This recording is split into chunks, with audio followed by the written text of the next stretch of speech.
Listen, beloved. Let the room soften and the day release its grip. The air still carries the faint heat of what you carried, but it does not have to scorch anymore.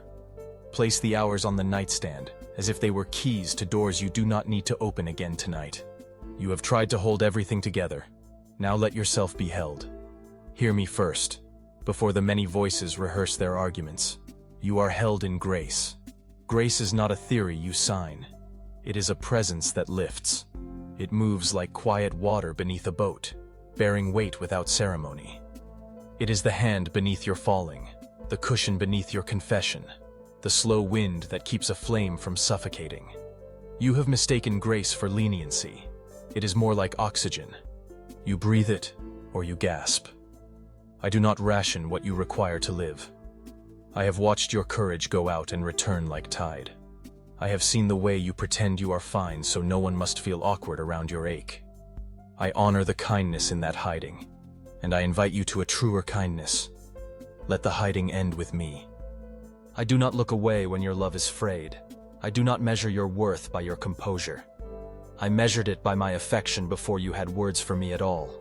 There are sentences you never finished, rooms you exit quickly because the wallpaper is pasted with memory. You call yourself by names that were thrown at you in a sharp season and stuck. Hand me those names. I will place them among the fictions. Let me speak what is older and truer. Chosen, carried, becoming, mine. Grace does not argue with lies. It makes them obsolete. You keep asking if you are enough. Enough for whom? Enough for what? You are not a contract. You are a child. A contract is cancelled for non-performance. A child is gathered closer when they stumble. I made you with limits not to mock you but to shelter you from pretending to be your own God. Trust the finiteness that leads you to me. Rest inside the mercy that meets you there. Look back for a moment without cruelty. Remember the last time you thought the story could not heal, and yet you are listening now, breathing now, a little softer at the edges than before. Remember the letter that arrived when you had lost the language to ask for it. The unexpected laugh that cut through a room of stale air.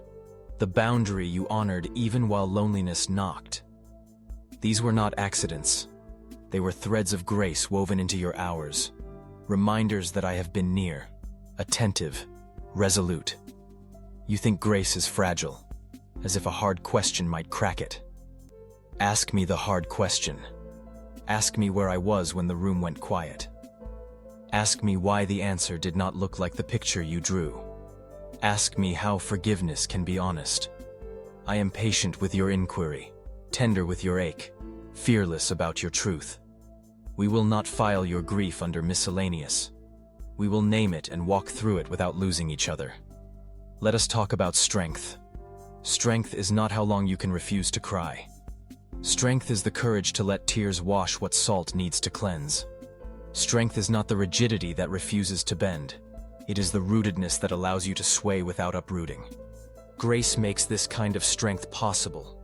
It removes the courtroom from your chest and replaces it with a garden. Breathe with me. On the in-breath, say here. On the out-breath, say I am. Here. I am. Not as performance, but as permission. Permission to be exactly where you are without apology. Permission to be exactly who you are without disguise.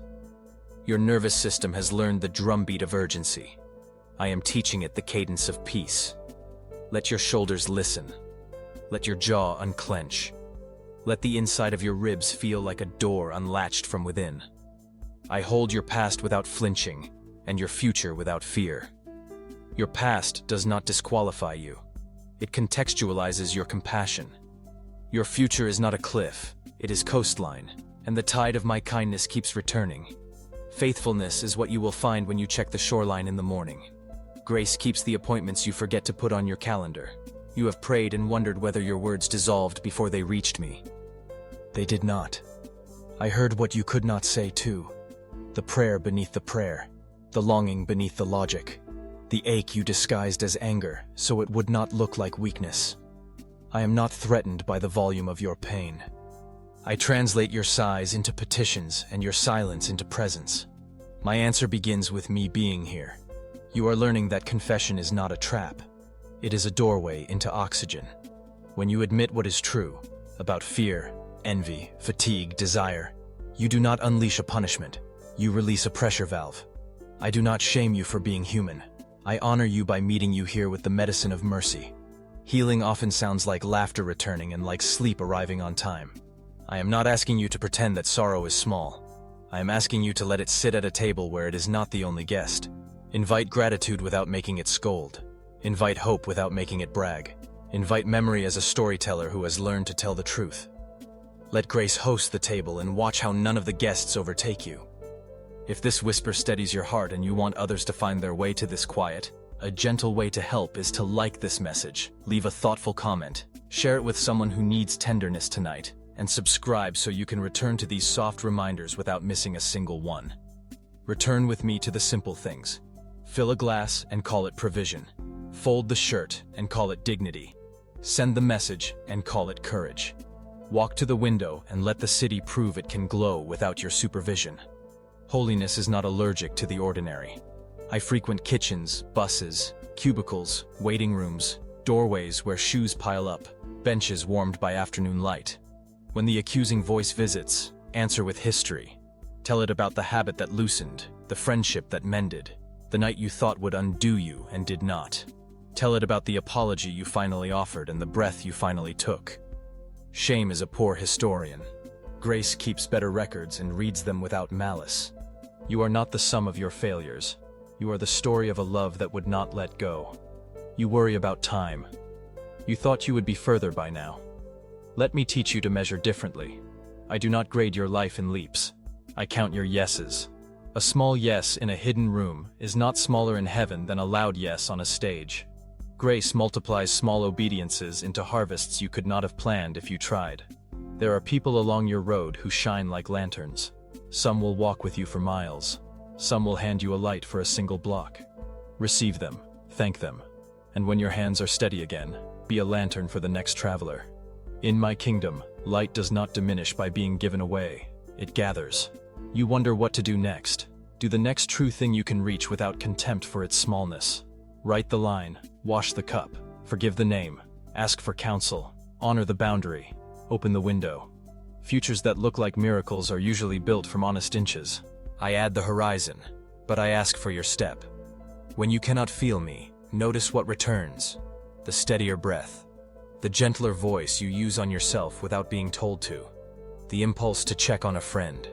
The creative idea that arrives while your hands are quiet. These are not random, they are fingerprints. Grace leaves evidence like this when it passes through a room. You have prayed for courage. I am giving you clarity. You have asked for speed. I am giving you steadiness. You have asked for a sign. I am giving you my hand. Hold it. We will walk at a pace that respects your healing. I will not shove you into tomorrow. I will lead you there and stop when you need to catch your breath. I am not in a hurry to display you. I am intent on restoring you.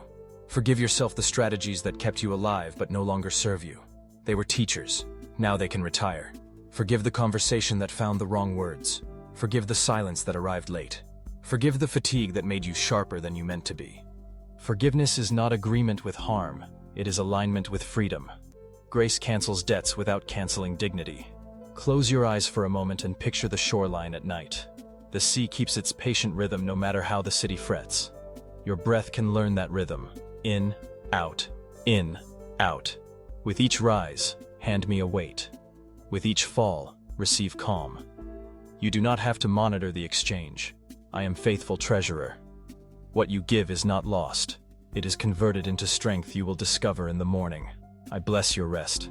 I bless the secret repairs of cells, the renegotiated terms between thought and body, the small reconciliations that begin when vigilance bows out. I bless the doorways you will cross tomorrow and the conversations that will ask for courage. I bless the bed you lie upon, the street outside, the neighbors whose laughter or sorrow travels through the wall. Peace to your house, peace to your heart. When morning comes, and it will, I will be at the edge of your waking like a sunrise you can sense before you see. We will review nothing with cruelty. We will walk into the new hours without debt to shame. You will find words where you had size and strength where you had strain. This is how grace keeps its promises, quietly, consistently, honestly. Lift your chin, uncurl your hands. You do not have to grip the world to be faithful in it. Walk forward as one already welcomed, already covered, already accompanied. Even the detours will find a way to feed you. Even the waiting will learn how to be fruitful. You are held in grace, and I am not letting go.